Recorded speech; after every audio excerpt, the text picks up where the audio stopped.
Hi, and welcome to this session. My name's Will. I'm the Customer Experience Manager here at Fastsafe, and this journey mapping session is a customer experience tool, so I'll be doing the bulk of the talking today.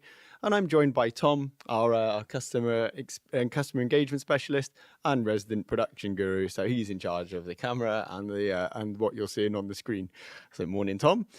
Today we're talking about customer journey mapping. And in this session, we're just going to introduce you to the concept of journey mapping and why they can be really beneficial to your business. I'm not going to go into a huge amount of depth as I want to keep it quite slim. It should be about 20 minutes or so. There are full day training courses on journey mapping. So this is more of a kind of an introduction to the concept really. But after you've watched it, you're going to be well equipped to understand what you need to do and how. And you should easily be able to find some resources online if you actually want to achieve the type of journey map that's going to be the most beneficial to what you're trying to do with your business and your customer experience. So let's take a look at the contents and what we're going to be looking at today. So I'll start with what a journey map actually is. I'll explain why you should journey map and why it's a useful tool. I'll teach you about knowing your customer, which is called a persona. And then I'll kind of show you how a journey would be mapped, how you would analyze that journey, and then how you can take that information and make the most impactful improvements to your customer experience and customer journey. And then we'll have a look at how you can review the impact, because it's useful to be able to know how you can kind of measure success with these. So let's take a look at what a journey map actually is. So a journey map is an end-to-end visualization of a customer journey from the customer's perspective. We use these in Fastsafe. And as an example, recently I conducted one, looked at the journey of a customer who had decided to purchase one of our website builder products. So I basically went through the journey step by step in the mindset of the customer. And that's really important from your sort of customer's perspective. And basically I had my customer persona in mind, and I made a note of every single step. And then I had a team of people to analyze it. This team noted how they thought the customer would be thinking and feeling each stage of that journey. And they really looked at it from a different perspective. Again, a little bit more on that later with this sort of different perspectives and personas. So why should you journey map? Well, journey mapping is really useful for a few reasons. Firstly, it allows you to dive into poor performance, and this is kind of why you would tend to journey map in the first place. So if you're looking at some of your analytics, so for example, your onboarding and things like that. So the reason I did the session at Fastsafe is we're seeing a little bit of drop off at a certain section within that journey. So this really helps you understand why that kind of happens, because sometimes you can get a little bit disjointed when you're making your own websites, you're making your own journeys, you're not necessarily looking at it potentially from that customer perspective. So when we went through that journey, we identified a few areas that could potentially be a little bit painful for customers and made changes off the back of that. It gives you a unique view of that customer experience as well, because again, especially in a company like Fastsafe, you might not necessarily see it from that customer view. You've got to really get yourself in that mindset of that customer. And that'll help you identify those pain points and also opportunities as well. You can use this to really find some opportunities to kind of improve things that might not necessarily be at the moment actively a bugbear for your customers, but might actually be somewhere where you can improve it and kind of take it to that next level. It also allows you to see a journey as a whole. And again, this is more of a problem for kind of bigger companies. We're saying Fastsafe, we've got developers, we've got front-end designers, marketing, customer services. Sometimes that journey that customer goes on is going to jump from department to department. So this lets you see it as a whole. And it also aligns those different departments as well, because you get everyone in a room and you can kind of, you can see the effect of what you do on and what impact that has further down the line as well. Again, these are really still useful even if you're just a solo business owner and you're just doing this on your own. It's still a perfectly viable tool. But yeah, it's a useful benefit for those reasons.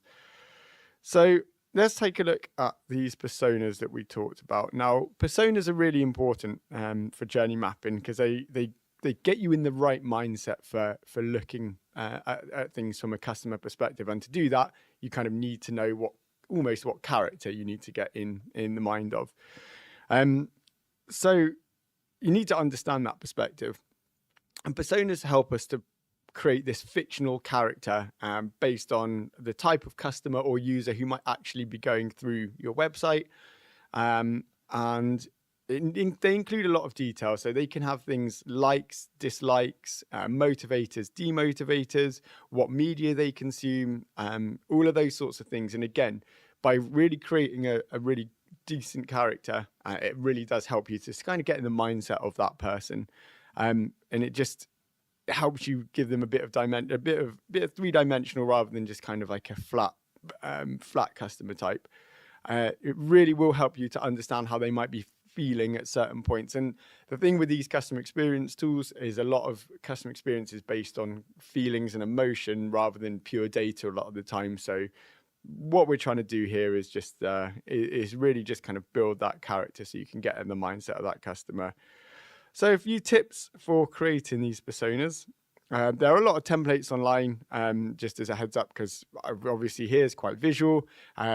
So you can always find a template online for building these. And again, there's a lot of resource online for doing these personas.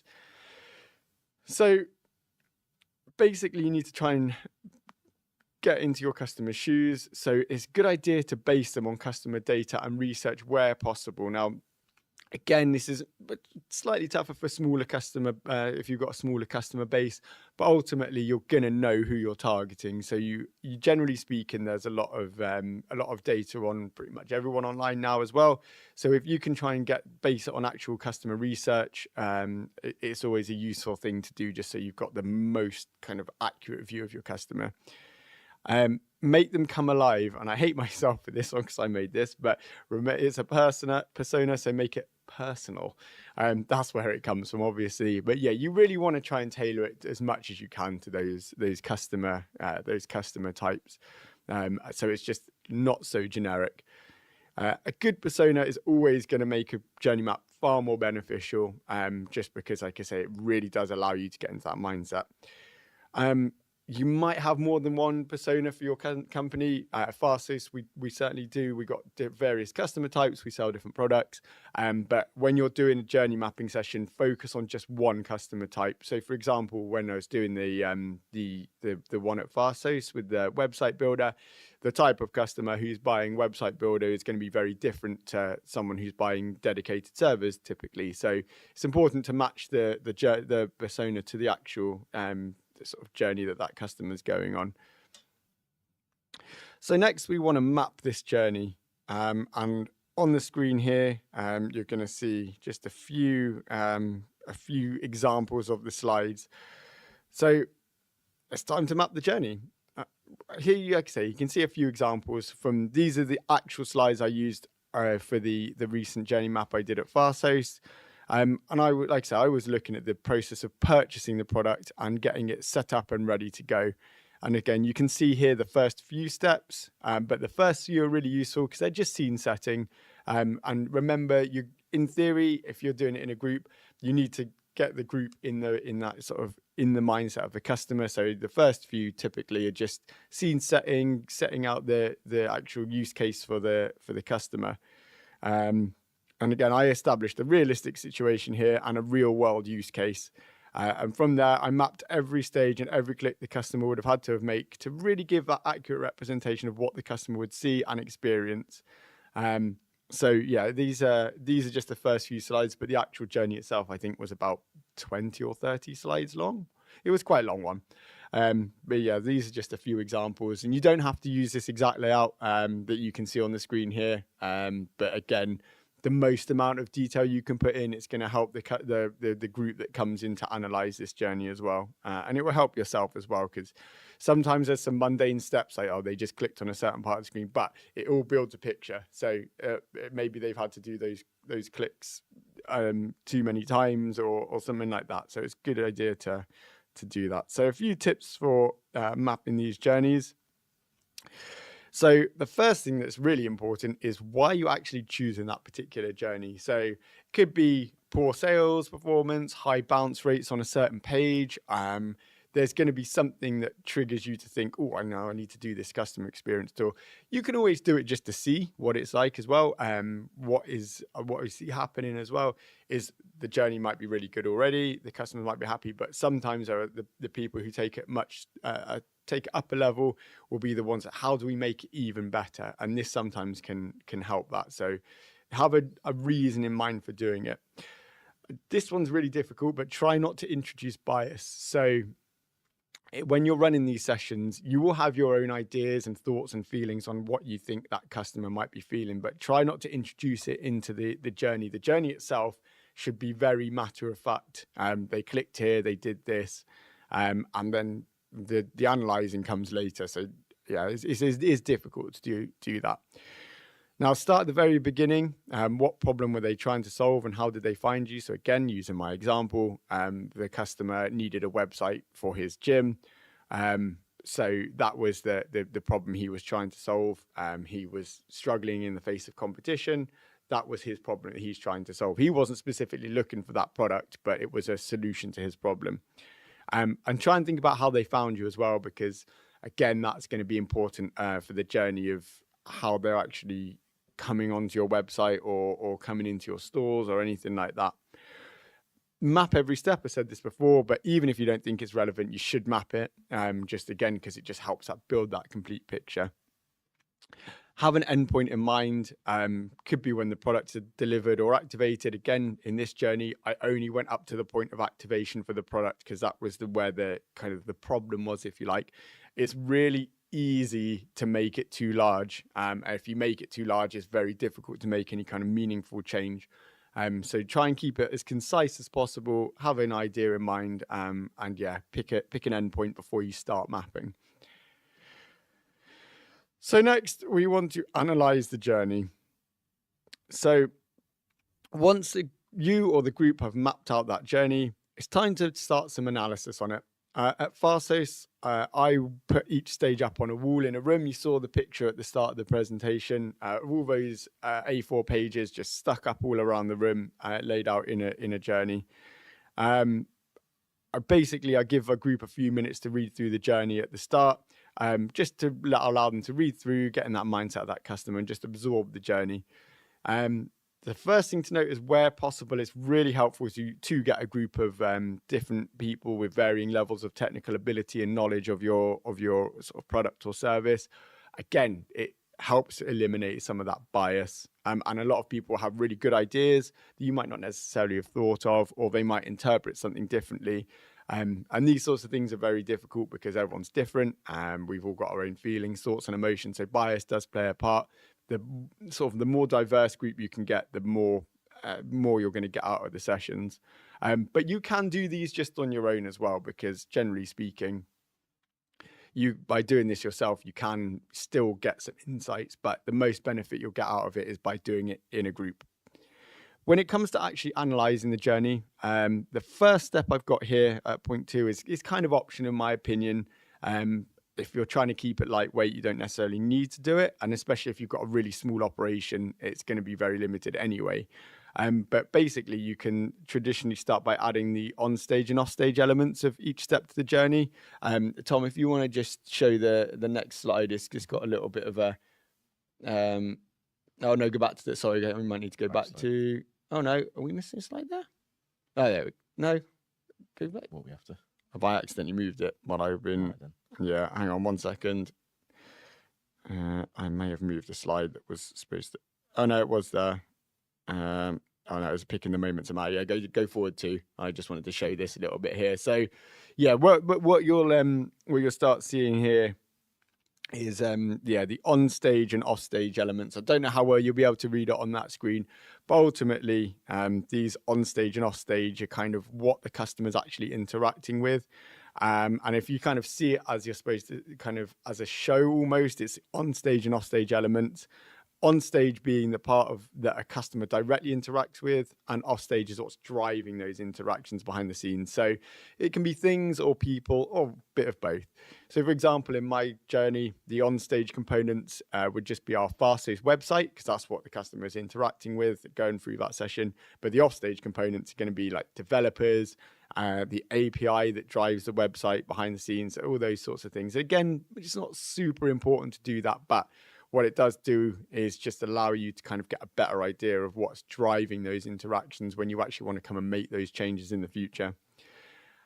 So next up, you would basically map the thoughts and feelings of each customer's at each stage, positive or negative. So they could be really excited. In my journey map, when a customer was going through that session, when he's going through that kind of purchase, it's like really excited. It's like, I'm going to make a really good website. This looks really good. And it's important to map the positive as well as the negative. Just gives you a better idea of the kind of flow of that journey and the highs and lows of it. But remember, when you're doing these thoughts and feelings, you have to be in the mindset of that customer. It can be quite difficult sometimes. It's ultimately a little bit of role playing. But yeah, you want to get your group in the mindset of the customer when they're doing that. Actually, Tom, if you want to show that journey set, that 2 slides forward again, thank you. Yeah, you can see, hopefully see it on the screen. Excuse all the different types of handwriting, but you'll see here on the red ones, it's the thoughts and feelings of those customers. Like, is it confusion? Is it anger? Is it happiness? And kind of what they might be thinking at those times as well. So once you've done that, you need to pick the moments that matter. So get your participants to mark, once you've been through, you've done all the thoughts, feelings, all of this, get your participants to mark 2 or 3 moments they feel the biggest points of pain. You can do this however you want, but in larger groups, it's easier to give the participants a sticker that they can use to attach whichever step that they feel was that kind of the lowest point. So you can easily visually identify it then. Again, you would have seen when we were on that slide, some of the slides had red stickers on. That would have been where my participants had chosen what they felt was the lowest points.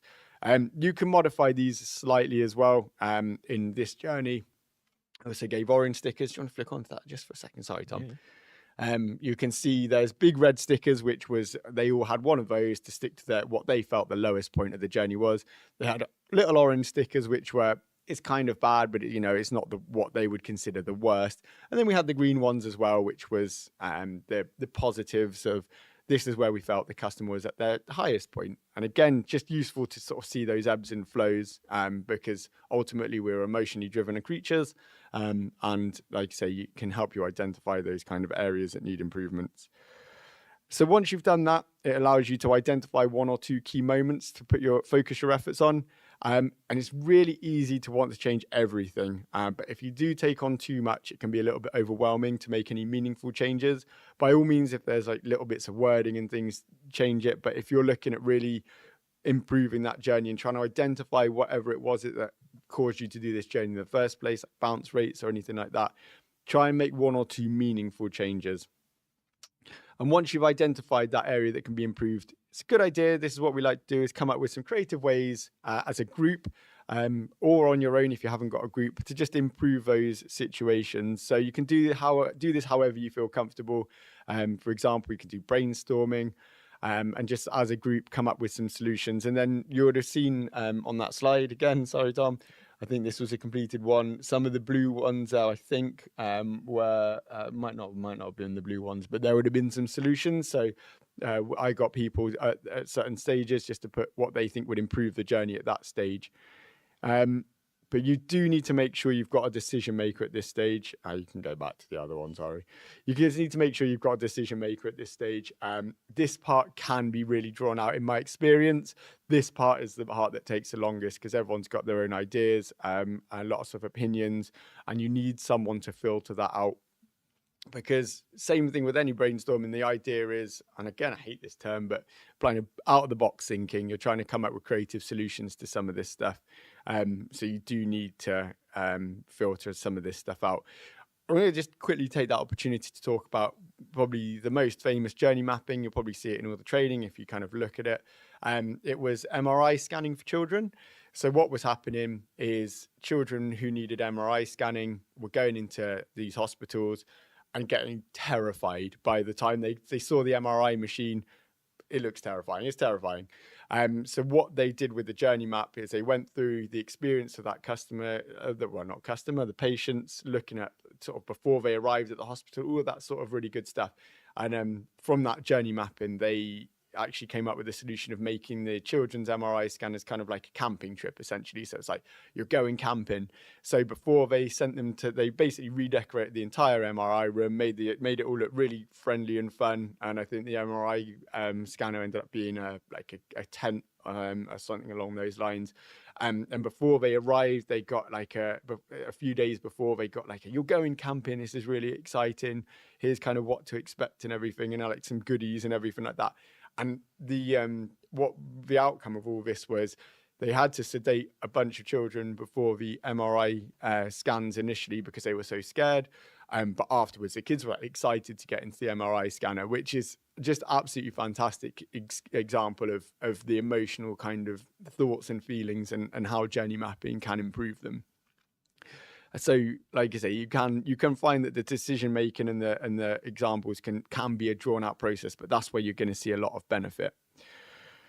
So, once we've picked that kind of moments that matter, we need to look at how we can analyze the changes. So once you kind of come up with some solutions and what you think, what you should do to improve that journey, remap the journey with the proposed changes. How does this journey then sort of, does it improve it? You don't necessarily need to do this stage. I think it's quite beneficial because you can visualize the change and you can use a journey map for something that you want to do. So you could map it out as what you want to do, and then you can go through the same journey again and be like, yeah, do you know what, this really improves it based on what we had before and what we've come up with after.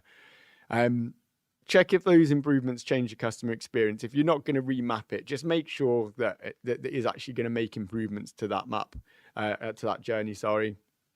And the third thing that's really important is check it doesn't cause issues in other areas of the journey, because what's dangerous sometimes is that you make a change in isolation without considering how that change is going to impact other things, and then actually you end up inadvertently making it a little bit worse. So you just have that in mind. It's just something to consider. So how do we measure success? I think this is our last slide. So we'll do a Q&A section in a minute. But essentially, the ways that you identified it being a problem in the first place are usually a good indication of how you make it successful. So things like Google Analytics, is your bounce rate improving on those pages? Is a visitor rate sort of improving as well?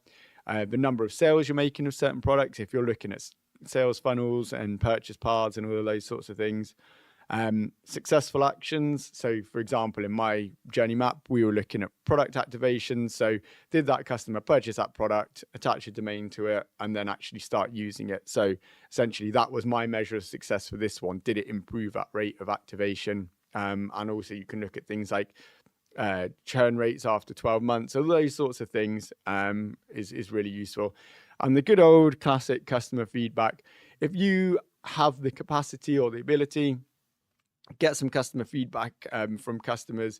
These sorts of things are always kind of useful for customer experience anyway, but actually talking to the people using them, is there anything you would have done differently? Did you like this? All of that sort of market research that is pretty much bread and butter anyway, but it is always a good idea to try and get somewhere possible. But essentially, if you're a small business, it's going to be a little bit tougher. But yeah, if you go through those, you can keep an eye on them, same as any changes you make anytime ever. Basically keep an eye on those analytics and see whether you're seeing improvements in the areas that you'd hope to. And ultimately, that is journey mapping. So like I say, a short session today. It's more just to kind of introduce you to the concept, the actual kind of doing of all of this sort of stuff. There's a lot of resource online, but again, for an actual training course on how to run a successful one, there's sort of like half-day courses, full-day courses. It's not something we can necessarily do in a live stream, but it's a useful concept to kind of just try and get you into that mindset and understand of why they actually might be beneficial to your company. So I will take any questions now if anyone's got any. I'm more than happy to take any. Just use the chat function on YouTube. We'll give it a minute or two. I don't think there's a huge number of viewers, so I'll sit here for a minute and take any questions. But thank you very much for watching. Appreciate it. We'll be running more live sessions later in the year. Tend to do about one a month. But if you just keep an eye on our YouTube channel, subscribe or anything like that, and you'll get notified when they're coming up. Thank you for watching. Um, I'll give it a minute. Yeah. Yeah, there's a little bit of a delay on the stream as well, so I think usually if you pop something in the chat, we'll see it instantly, but it might look like we're taking a little while to get to it, but just because about 30-second delay, I think. So I mean, basically any online business can make use of journey mapping, really. Like yeah, anything where customers are buying stuff online. yeah, definitely. We use them quite a lot in Farsos just because, like I say, it's useful in those just. It gets disjointed sometimes, you know, and also when you're building a website, you don't necessarily go through those kind of journeys of doing anything, but they can be used for anything. Like I say, that example of the MRI scanner was like, so it was my favorite example there because it's such a good example of how they can be used for like really positive kind of changes. But yeah, and that's the thing, like getting in that emotional state of a customer and how they might be feeling, thinking, and all those sorts of things isn't something we would typically do, unless you kind of you do this sort of stuff. And yeah, we're emotional creatures at the end of the day, and we're very easily annoyed. So it is definitely a useful thing. We'll call it a day there. There's not been any questions come through, so if you do have any questions or comments, feel free to leave it on the recording if you're watching. But we'll end the stream there. So thanks again for watching, and take care.